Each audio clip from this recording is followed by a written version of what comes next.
Okay. Speeding. Please give me your name, class year. Should I look at you or? We're having Okay, cool. conversations with us. My name's Andra Turner, class of 2019, ANDRA. You want to straighten out your necklace? Awesome. Thank you. Okay. Prior to Princeton, did you attend public or private school? I attended public school in Greeley, Colorado before coming to Princeton. Okay. Let's do that one more time. I had her levels a little too low. If you say it one more time. Okay. I attended public school prior to coming to Princeton. Okay. And how did you prepare for Princeton University, socially and intellectually? To prepare for coming to Princeton, I think one thing that helped a lot was a leadership program that I did called Leadership Enterprise for a Diverse America, or LEADA. They took low-income, high-achieving students across the country, and there was like a summer program the year before my senior year of high school. And I think doing that really helped prepare me, because other than that, there wasn't really a lot that I could be doing just based on where I went to school. And there was nobody to really guide me prior to coming to Princeton. So that program was pretty much what helped me. And why did you choose Princeton? I chose Princeton because, well, it was the #1 school in the country and I was accepted. But beyond that, it was actually the cheapest college for me to go to based on financial aid. It was cheaper than going to the university in my hometown, and it's also beautiful. It's a really special place. Okay. And what were your expectations coming into Princeton? And did Princeton live up to those expectations? You know, thinking back, I actually don't even know if I had expectations of coming to Princeton. I think I was so,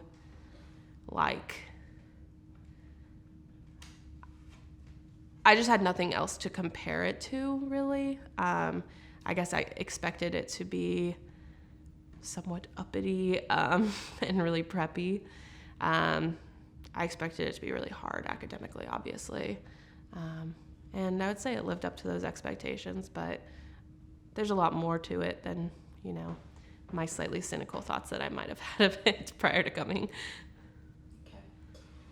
What were your initial impressions of Princeton when you got here? When I first arrived at Princeton, I was terrified. It was huge and beautiful and like nothing else I'd ever seen. It was weird because I felt like everybody else already had a place at Princeton, even the people that were in my class that were coming here for the first time as well. I was very terrified when I first got here. Very far away from home in Colorado as well, and I think that it didn't set in until I got here that I was going to be so far away from my family and everything that I knew. So my initial impression was just, this is kind of a scary place. Okay. Did you feel that you fit in when you arrived at Princeton? I don't feel like I fit in when I arrived at Princeton. I think I had a few friends from the leadership program I had done in high school, and so it was nice to have that little group of people. But other than that, I felt very out of place, and I think that feeling kind of continued in different ways throughout my time at Princeton, actually. I definitely found people that I became really close friends with, but in general, I think finding, a group of people that I felt like I could identify with in the same way that I had identified with the people I grew up with was very difficult for me. Okay, thank you. What was your major, and were there many other Latino students who were in that major? Did that impact your choice? So I majored in politics, and the main reason for that was growing up, my grandma was super involved in politics in Colorado. She was a lawyer, but she went to school after my mom was grown. So I was first generation technically, but I had one person, but she wasn't, like a traditional student. And so growing up, politics was just something that like my family talked about all the time. I think my passions, also I was able to, kind of dig into those with the politics department. I did my thesis on immigration politics and sanctuary churches in the United States. So yeah, the politics department just made a lot of sense for me. And there were definitely a few Latinx people in my class in politics department. And definitely the classes that I chose, there was a few people that identified as Latinx as well. You spoke about your passions. Mm-hmm. What are your passions? It's a great question. My passions range. I'm actually feeling like I'm trying to figure out what those are, even still. But I think people and helping people, justice in general is something that I'm very passionate about. In school, I think I was very passionate, and I still am, about like education. I work in higher education now, actually. Immigration politics, like I said, was what I was really interested in studying. But aside from that, also creativity. Super passionate about being creative and helping others to see that they are, artists in whatever way it may be. I believe everyone's an artist, and that's something I'm super passionate about. Yeah. Okay, great.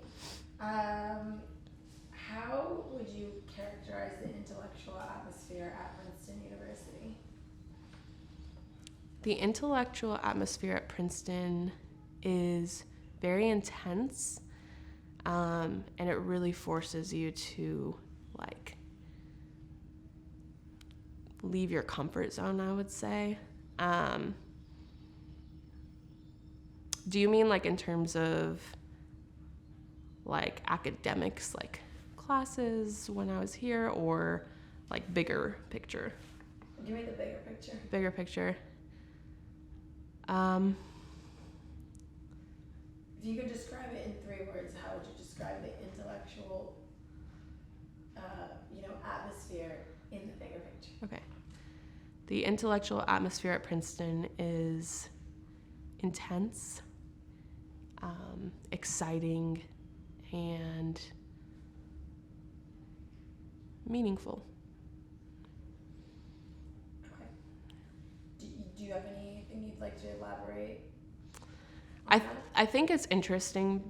At Princeton, people have a lot of ideas that you would never hear anywhere else. And they're able to speak on those in a lot of go in a lot of different directions, whether that's in research or just conversations that you have. Before coming to Princeton, I had never heard about or had the types of conversations that I had when I came here. And so when I first got here, it was actually really overwhelming, because the things that we were talking about, I felt like I didn't even have anything to say because it was just so much. And people here are so smart. So yeah, I don't know if that makes sense. Yeah. No, you answered the question. Okay. Yeah. What was your social life like when you were here? When I was at Princeton, I spent a lot of time with my close friends. To be honest, I kind of slacked on classwork a lot of the time because I was just getting coffee with my friends or hanging out. I was in a campus ministry called Princeton Faith in Action, which I had my core group of friends there. And so I was always doing stuff with them pretty much every day of the week. So it was really fun. I definitely made some of my best friends through that group. Okay, were you mentioned the one group, were you in any other specific clubs or groups or eating clubs or anything of that nature? So when I was at Princeton, that was the main organization that I was a part of. I worked at the ceramic studio, which I don't know, most people don't know about the ceramic studio, but I was one of the student managers there, which was really fun, but I didn't do any of the eating clubs. I'm gonna make people mad, but I have like a moral objection to them and how they're like currently run, so that was just not an option for me. Oh. And what relationship do you see between Latinos and the eating clubs? Through your eyes, what do you? In my experience, a lot of the Latinos that I know from Princeton weren't in the eating clubs. A lot of us went independent, so we, cooked for ourselves. Ate out in Nassau or in Frist. I think that from my experience, the eating clubs felt very, very exclusive, very white.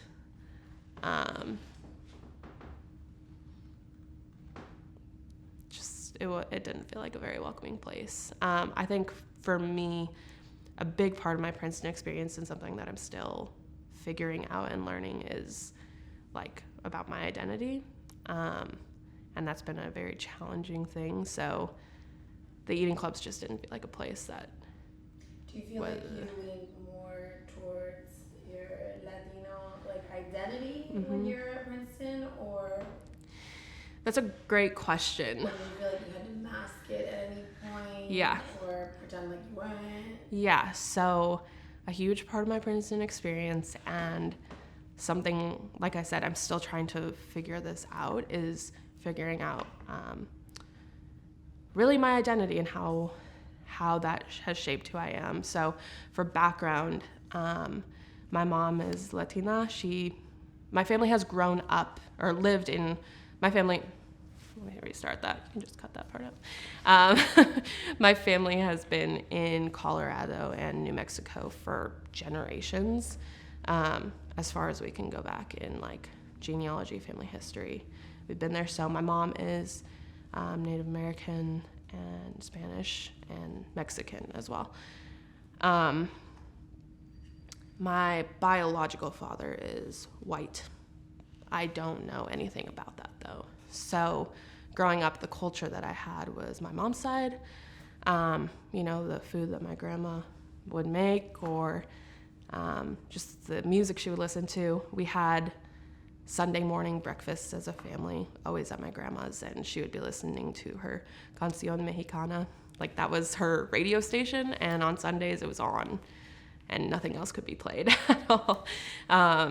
So that was kind of what I grew up, but coming to Princeton, it was very difficult for me because I'm white passing. I have curly hair, and I think Latinos know I'm Latino or Latina, but other people put me in a box of being white, which I didn't identify with really. Again, I'm white passing, so in many ways I do experience I'm very privileged in certain ways, but that didn't feel like that was who I was. And so it was really hard for me to feel like I actually had a place.